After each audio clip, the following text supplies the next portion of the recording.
Hey guys, welcome back. I want to talk today about the most recent event, Dice Rally. It is still going on, but you will probably have already played the event. So I'm very interested in your opinion. I'm honestly a bit concerned about the way in which this event is designed. Then again, I'm also very happy with the event in general. So this is our topic for today, the Dice Rally. And once again, I'm very interested in your opinion on the topic, since this is a very special one. So for anyone maybe not having played this event yet, we are playing Dice Rally, which means we will make duels, or we'll duel, and if we win the duel, we will fill up this meter here, which gives us basically a dice. So if we fill up this 500 here, we get a dice, and if we should fill it up multiple times, we will get 2 dice, and then we can advance on this board here. And depending on which point we basically land on, there will be something being added to the next duel that you do. In this case, for example, at the moment I am on this loner space here, which means I will get this detonate deleter on my field. It will be on the field at the beginning of the duel. Here, for example, you would draw another hand card, you and your opponent. Here, for example, everyone would start with half the life points, and here you would advance 2 spaces. And on these rare, super rare, and ultra rare spaces, we will always get a card that we can use in the next duel that will either appear in our hand or be summoned to the board in the case of this monster. So what I have to say firstly, before we come to the negative part, is that I really like the uniqueness of this event. This was an event that we never had before. This I like. There was definitely some thought put into this event, which I think is definitely very cool. I also really like the fact that I basically saw a lot of different decks. There was no real restriction here, but there was some kind of restriction. There were some boni that were given to you. For example, if you summoned or special summoned a water monster, which me playing the Unchained Fiendsmith deck, I was able to do, because the Unchained Soul of Shire Armor is a water monster and you summon him or her or whatever it is way often, or basically in every game. So I was able to get these bonuses. So if you wanted to get through the event faster, you could definitely do this by basically tuning your deck to the bonus that you could get. And you can see right here, I think we can scroll down. If you manage to get all the way to this point here, you will get another 100 gems as a reward. And yeah, this was very nice, very diverse format, this I have to say. And then I also like the fact that we had these random bonuses. I do have to say though that sometimes the funny thing about these bonuses is, and I'm very interested in your opinion on this, but most of the time, especially the monsters, I thought were more a downside than they were like an upside. Because let's say, for example, with this deck here, I obviously want to play like impactful star cards like Infinite Impermanence or Fuvalos. But the problem is, if the game gives me, let's say I'm going second and the game gives me this monster here, which basically does nothing. So the rewards that you were getting were all the time, they were pretty bad. So no impactful cards there. But if they give me this random monster, that means I cannot activate my Multi Fuvalas, and I could also not activate an Infinite Permanence, which is obviously very bad for me. This is a downside for me. This would obviously also make like Bestial's life, for example. So a lot of downsides to these bonuses, these bonus cards that you are getting here. It's not that bad for the cards, the spells, and the traps that you would get to the hand, but especially for the monsters that could be summoned to your field when you land on that specific field. What I really liked is the fact that, for example, dual life points 1.5 or basically 0.5, you could, for example, then play a burn deck, because you would know everyone is playing with 4,000 life points. I liked the creativity, but it was a bit strange to have these downside cards here. I would definitely have loved it if we would have gotten, I don't know, maybe a useful hand trap as a reward for landing on one of these spaces. But then maybe this would have been too unfair in comparison to our opponent, because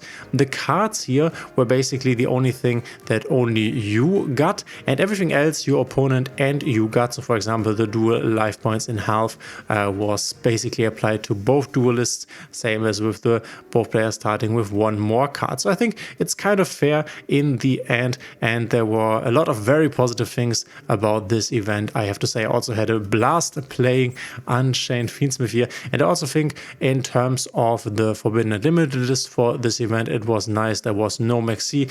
Very impactful cards were at 1, for example, the entire Fiendsmith engine, so you could still play the engine but not as effectively. The Primat stuff was also limited, I think, and we didn't see anything like Snake Eyes.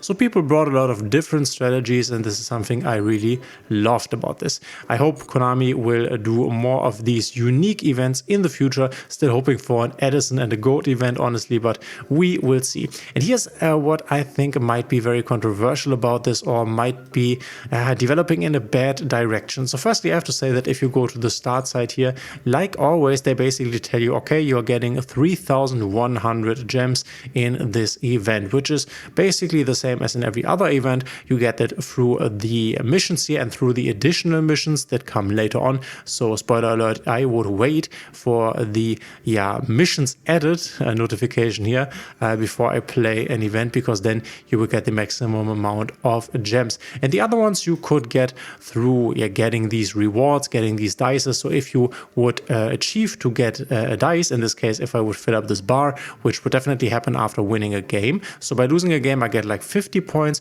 and winning a game, depending on whether, for example, I've summoned a water monster, I would get a lot of points. And sometimes I would get 2 dices, but normally only get 1. And if you get a 1 dice, you get 50 gems. Sometimes you get 100 gems, but it isn't really clear, at least on this page here, how many gems you are actually getting and how you can get them. But you can see this. So this is in comparison to other events, right? Because in other events, you have this down bar where they basically always show you when you get the next gem rewards and when the next, I don't know, maybe pack is coming, or maybe an accessoire or something. If you go here to match history reward list, then you can see the rewards. So it's not that easy. You can see the round rewards, which means if you finish the entire playing board once, you get 100 gems. If you finish it twice, you get another 100. Here for the third finish, you would get this field part, which is an accessory, and then you get another 100 here if you finish is the 4th time, and then you only get a legacy packs and basically a title here. And here you can get the bulk of the gems, at least from this event, not from the missions. And you can see right here, sometimes we get 50, sometimes we get 100. But what you see here is you would get one of these every time you get a dice, right? So basically every time you win a game. And if we scroll down here, you can see that I honestly have played a lot in this event, but I'm only at basically dice number 38. And you can see there are 50 dice gems that you could get here, which obviously means if you want to get the entire 3,100 gems, you would need to win round about 50 games. Okay, sometimes you get 2 dice, so you might only need to win, I don't know, maybe 40, 42 games, but I sometimes got 2 dice and I'm still not at 50, so I'm not quite sure. And if I compare this with the other structure of the normal events, or normal events of the events that we have otherwise, then we would only need to get to this 11,000 points threshold. At the 11,000 points threshold, you would get all the gems that you can win by playing the event, not from the missions. And you would get to 11,000 points by winning, and winning would give you 500 points, which means you would need to win 22 games in order to get all the gems from a regular event, obviously not counting the missions here. But in this case, you would need to win nearly 50 games to get all the gems.